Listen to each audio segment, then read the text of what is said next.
አንድ አሜሪካዊ ያደረገው ነገር ሚዲያዎች ላይ ነበር ሰሞኑን። ይሄ ሰው ዊስኮንሲን የምትባል ግዛት ውስጥ ነዋሪ ነው፣ ባለትዳርና የሶስት ልጆች አባት ነው። ግን ባለፈው ክረምት ከቤቱ ወጣና ወደ 7 ኪሎ ሜትር የሚሆን ነድቶ አንድ ሀይቅ ላይ በጀልባ ዋኝቶ በጀልባ ቀዝፎ ያው ለመዝናናት ማለት ነው እንደዛ ለማድረግ ነው ሄደው ከቤትም ሲወጣ ለባለቤቱ የነገራት። ከዛ በኋላ ግን አልተገኘም። ምክንያቱም በኋላ ላይ ፖሊሶች ሲፈልጉት ጀልባዋ ተገኘች ተገልብጣ፣ ነፍስ አድን ጃኬቱ አለ አይደለም እሱም ሁሉ ተገኘ። ግን ጥልቀት ያለው ሀይቅ ስለሆነ ሊያገኙት አልቻሉ። መኪናውም እዛው አካባቢ ተገኘች እና ለቀጣይ 50 ቀናት ፍለጋ ተደርጓል። ጠላቂዎች እየገቡ ለመፈለግ ሞክረዋል። ስልኩም ለውሃ ውስጥ ነው የገባቸው ሞባይሉ፣ ግን እሱ ሊገኝ አልቻለም። ስለዚህ ያው ቤተሰቦች ደግሞ ሚስቱና ልጆቹ ደግሞ ያው እርማቸውን አወጡ። በቃ ጥልቅ ስለሆነ ጠፍቷል በሚል በኋላ ግን ፖሊሶች ምን ብለው አንዳንድ የሚያጠራጥር ነገር አዩ።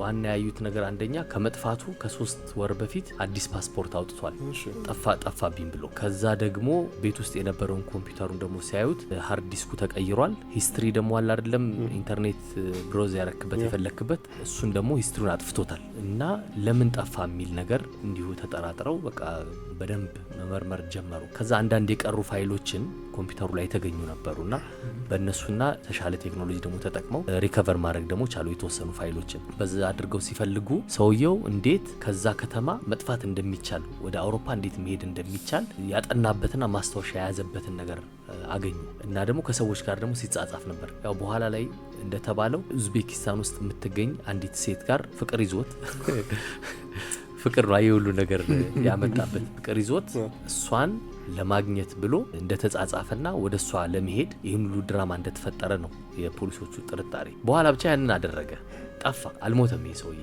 በኋላ ላይ እዛ ኮምፒውተሩ ላይ የነበሩ ብዙ ስልኮች ስላገኙ ሁሉንም ስልኮች በየተራ ሲደውሉ የአውሮፓ ስልኮች ማለት ነው አንዲት ራሽኛ የምትናገር ሴት አገኙ እና በሷ በኩል ነው ፖሊስ የሚለው አገኙት። እሱን አገናኘቻቸው አብረው ሆኖ ማለት ነው። እና የት ከተማ የት ቦታ እንዳለ አያውቁም። በኋላ ከፖሊስ ከመርማሪው ጋር አሁን ማውራት ጀምሯል።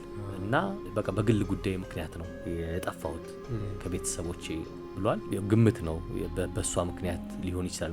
ምክንያቱም ያደረሱበት ነገር የፍቅር ነገሮች እንደነበሩበት ነው። በቃ ሚስቱና ልጆቹን አስትቶ የሚያስጠፋ ማለት ነው። እና ያንን ሀይቅ ደግሞ የመረጠው ጥልቀት ስላለው ከፖሊሶቹ ጋር በኋላ ሲያወራ በቃ በፍለጋ ምንም በቀላሉ ተስፋ ይቆርጣሉ በሚል ግምት ነው ያስቀጣዋል። ይሄ ይጠየቅበታል። ለፍለጋ ብቻ $35,000 አውጥቷል መንግስት። እሱ ለፖሊሱ ሲናገር እኔ ከ2 ሳምንት በላይ የምትፈልጉኝ አልመሰለኝም ነበር አለ። 50 ቀን ሙሉ ነው የተፈለገው እና በቪዲዮም መልእክት ልኳል። ግን ስለመምጣት አያስብም። ብመጣ ደግሞ ሰው ምን ይላል፣ እንደው ሰው አካባቢ ሰው ምን ይለኛል ብሎ ለፖሊሱ ነግሮታል። በኋላ ግን እንዴት ነው ግን የጠፋው? ከውሃ ውስጥ ከወጣ በኋላ የኤሌክትሪክ ብስክሌት ይዞ 110 ኪሎ ሜትር ያህል ነድቶ ወደ አንድ ከተማ ዲትሮይት ይመስለኛል የሚለው እዛ ሄዶ በባስ ደግሞ ወደ ካናዳ ተሻግሮ ከካናዳ በአውሮፕላን ወደ አውሮፓ ገባ። እና ግን የካናዳ ፖሊስ ደግሞ በዳታ ቤዙ ላይ ያንን ስም አገኘ፣ የሰውየውን ስም እና ለፖሊስ አሳውቆ ነበረ።